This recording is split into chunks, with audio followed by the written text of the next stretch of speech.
Bill, this is an amazing setting that we're sitting in. When you first proposed this idea, is this what you envisioned, or could you even see it coming to this? I could see it, but we had a long way to go from from there to here. I mean, you remember it was just a wreck. There was graffiti everywhere. There was over 2 million gallons of water in the basement, water damage everywhere, windows knocked out. I mean, it was really a wreck. And the crews that worked on this did such a wonderful job, and it was really fun for me to come down here during construction, because talking to almost everybody here, it was a labor of love. Yes, they were getting paid for it, but for many it was the high watermark of their career, because they were so proud of the work that they were doing that that to me reinforced the fact that yes, this was going to work. I'm a little chagrined that I had become a member of the Tear That Building Down camp, because I was tired of it being a symbol of Detroit decay. Yeah. And I remember having a conversation with John Rakolta, huge construction firm owner, who told me that the problem with that building was that it was impossible to amortize it eventually, what it would cost to bring it back. You couldn't possibly envision it ever making financial sense. Why did it end up making sense to you? A couple of reasons. One is it's really a talent attractor. And in our industry, whoever has the most talent wins. And as you know, Detroit for a long time was not exactly a talent magnet, because you'd ask people from around the country to come work in Detroit, and the reaction usually wasn't very positive. But then you give them a place like this and say, not only can you work here and play here, but also the kind of problems we're going to invent the future of transportation here.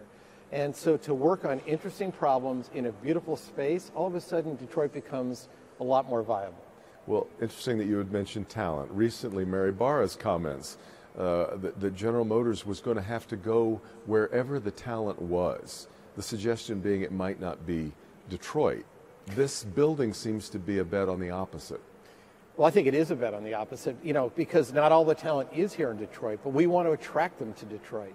And we've actually had a pretty good record so far of doing so, but now we want to attract many more. But to do that, you have to do two things. Give them something interesting to work on, and give them a great place to work.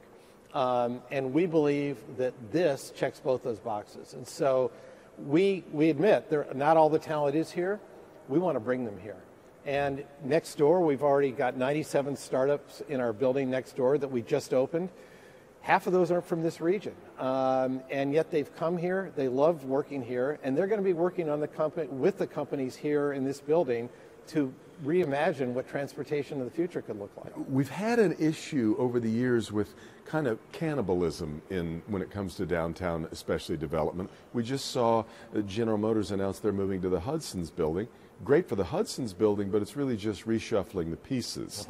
The outreach to try to create it from folks outside the region is where growth really occurs, right? Yeah, you have to. I mean, if we're going to reach our potential as a city, then we have to draw people in from all over the place. And that's, as I just mentioned a minute ago, next door has been so interesting to me, because we have a waiting list for young companies to get in there, almost 100, half not from this region. But now the challenge is keeping them here. We want to have them, grow their company here, stay here, and that's what this building will do too, because the problems that they can work on here and the companies they can work with, that'll be bigger companies housed here in this building, and also universities. We're going to have MIT and U of M here and others. It's going to be great. So I think, the talent, first of all, we have more engineers in this state than any other place. But guess what? We've been losing them. They graduate from our universities and they go. Now they're going to have a reason to stay, and we'll give them that reason. The future of mobility was already complicated enough. Now we have so much political discourse surrounding it. EVs is a huge part of the debate around the presidential election right now. Yes. Have you changed your outlook at all about electrification, given what you must sense, the reluctance and the hesitance of a lot of consumers to believe that they can make that move? Yeah, it's interesting, Devin. We've seen, at least I've seen over my career, that change comes, but it doesn't always come on your timetable. And so one of the things that I feel really good about is we have not only not abandoned our ICE business, we're growing our ICE business. We're also adding a lot of hybrids to our lineup, which is sort of a middle ground between EVs and internal combustion, and we have EVs. So at the end of the day, we have something for everybody, and we're going to let the customer tell us what they want. For some applications, EVs are the best. You know, if you have a fleet of work trucks that are out in the field, and your EVs can power the work site and and act as on-site generators, you'll be able to charge vehicle to vehicle.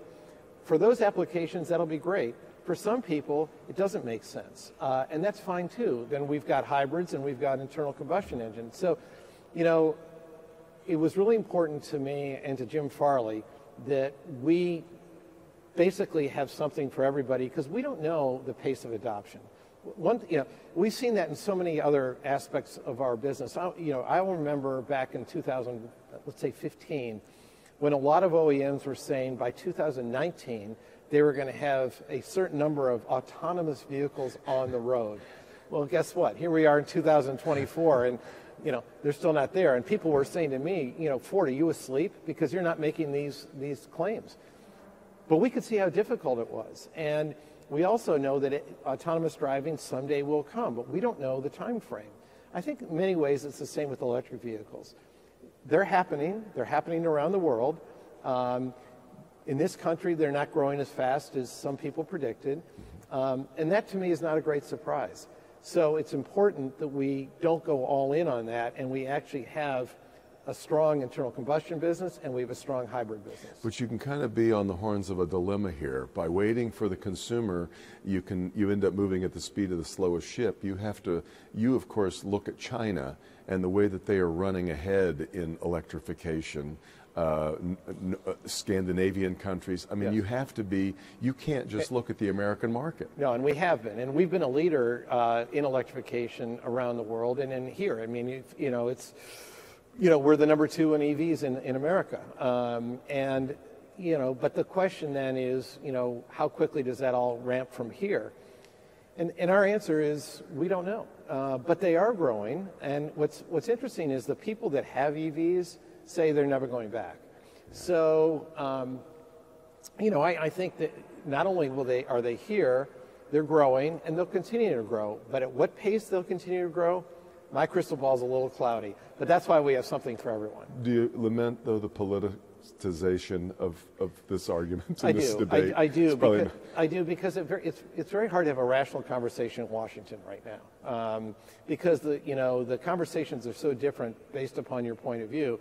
And what's hard for us is our planning cycle is a lot longer than an election cycle.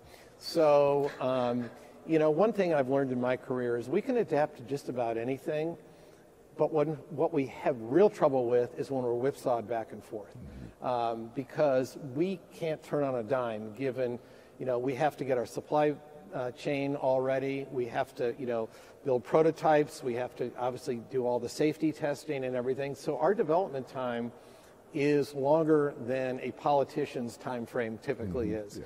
And so, for us, certainty is the most important thing, more so almost than the issue itself, is what's the clarity here? Because if we have a path, we can go. Where we have real trouble is when we have to do this. Yeah. Let's bring it back to finish what's going on around here. This is going to be obviously a national, international news, what's happened here now that it's reopening. But it's part of what's already been an unreal year in the city of Detroit, right? Fantastic. The Lions run through the playoffs, which had us all in a lather, and then the NFL draft. I mean, Detroit is kind of arriving at a really interesting moment. It really is, and like you, been here my whole life, and to see the city now portrayed in the light that it is nationally and even internationally is just wonderful, because it's been far too long. I mean, I'm old enough to remember the riots, and all the sort of what happened post riots in terms of not just the physical decay of the city and the white flight, but also the lack of collaboration, the city versus suburb kind of thing that went on for many years. And to see it now all coming back together in a way where everybody's positive, there's a can-do attitude here, And to watch the nation, particularly as you watch so many of these other cities around the country now, have really tough events taking place almost on a nightly basis, and watch our city, like during the draft, where so many people came from out of town, had a great time, and were just smiling for 3 days, and the cameras caught all that. That was great. And so I think, when we have this opening, I think it'll be a very similar kind of thing. There will be a lot of joy in the community, a lot of people from the suburbs, from the city, from upstate Michigan will come and celebrate this, and that's the kind of region we need to be. And and if we are going forward, we can attract anybody here. And this is of a piece. We've got what's happening with the Innovation Center over in in the Foxtown area. We've got this huge, massive redevelopment of the Henry Ford Hospital that's going to happen. Yes. I mean, there is a lot of. This is just a part of it. It's fantastic. I'm so excited. Yeah, super. Thanks so much, Bill. Thanks, Devin. It's good to see you. Always a pleasure. No, really thank good. You.